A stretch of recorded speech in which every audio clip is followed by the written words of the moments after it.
I want to look for a few minutes at John chapter 13. In the beginning verses, it says this: Now before the feast of the Passover, Jesus, knowing his hour had come, that he would depart out of this world to the Father, having loved his own who were in the world, he loved them to the end.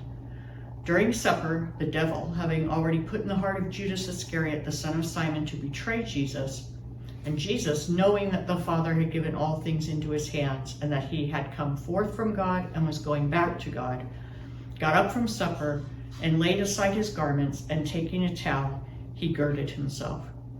And as we think about what we just celebrated with the incarnation, that picture of Jesus in heaven, laying aside his rights, his privileges as God, and taking on human form, we see here that Jesus laid aside his garments at the end of his life and took on again the form of a servant, then giving us another picture of why he had come.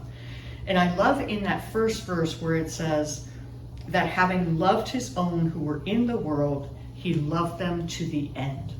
That Jesus' love for the people he came to save didn't diminish after he spent a lot of time with them, in a different sense than he was with them as God who is everywhere. That Jesus continued to love, even though in the very next verse it says that Judas was going to betray him.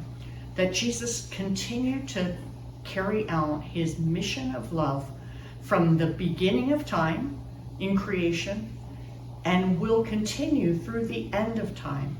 So I would encourage you today, no matter what you're going through, to think about the fact that Jesus, who left heaven, took on human form, came to die for us so that we could have a relationship with him and our sins could be forgiven.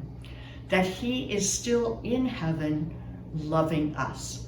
And that everything that happens to us is born out of and couched in his amazing love for us. I hope that that is encouraging to you today.